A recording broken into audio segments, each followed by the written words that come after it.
persistent chest pain, breathing difficulties and fatigue even months after recovering from COVID-19.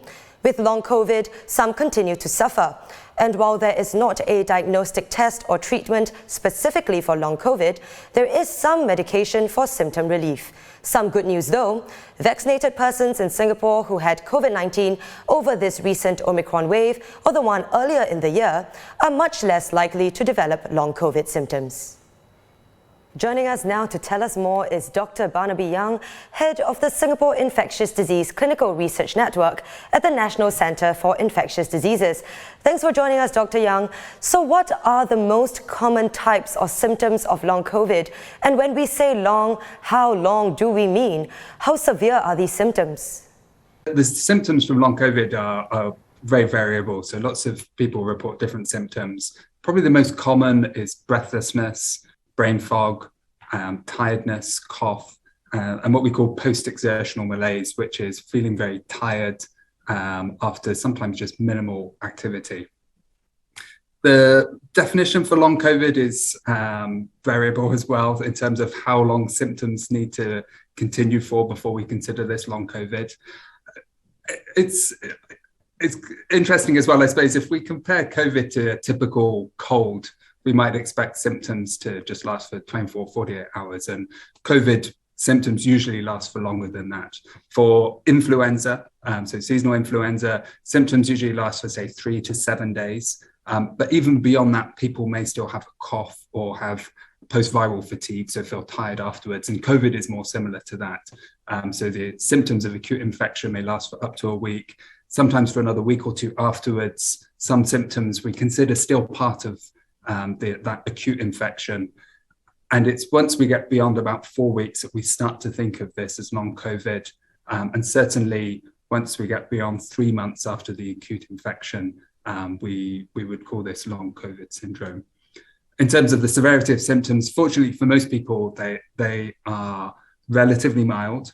So they may be very disruptive to their life and being able to get on with work and with their day-to-day activities. But they do recover over those first 3 months. And it's really the minority, a very few who experience more severe symptoms, which are really disabling or which go beyond those 3 months.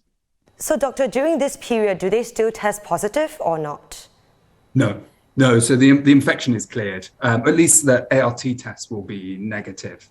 Those will clear, usually within 7 days or so. A PCR can be positive, but that's not associated with long COVID. So the PCR test can be positive for some weeks after an infection because it's just picking up little viral fragments, and they are not thought to be related to long COVID. So you've also mentioned that vaccinated persons in Singapore who had COVID-19 over this recent Omicron wave or the one earlier in the year are much less likely to develop long COVID symptoms. Any particular reason why? And on the flip side, who then is more likely to develop long COVID? So vaccination is very good at protecting against long COVID. So we think that reduces the incidence of long COVID by about 50%. And Omicron itself reduces the incidence of long COVID by a similar amount as well. So for people who have had COVID, and there's a lot of people in Singapore and around the world who have had COVID in the past 6 months, the chances that they will develop long COVID is much lower compared with earlier in the pandemic, and particularly before vaccines were available in 2020. And the reason why long COVID develops is something to do with a disordered immune response to the virus. So we don't know exactly what that is and what the driver or trigger that is, or even really which part of the immune system is being affected. But somehow within long COVID, the immune response is disordered, and that results in these persistent symptoms. And there's still needs to be research really, and still studies ongoing to find out who may be most at risk. Taking apart vaccination, which is being vaccinated is the best protector we have from not getting long COVID. So what are Singapore's latest long COVID statistics? A Dutch study in the Lancet Medical Journal suggests that about 1 in 8 adults with COVID-19 may experience long COVID. Is that the same in Singapore right now, and how do we compare with the rest of the world? That is similar from early in the pandemic. So that study in the Lancet was conducted before vaccines were available. So the study that we had done earlier in the pandemic suggested that somewhere around 10% of people still experience some symptoms from COVID more than 3 months after their initial infection. I don't have data for you, unfortunately, in terms of what proportion that is that of people develop long COVID in Singapore now with Omicron and vaccination. There is studies which are ongoing, which are looking into that in Singapore.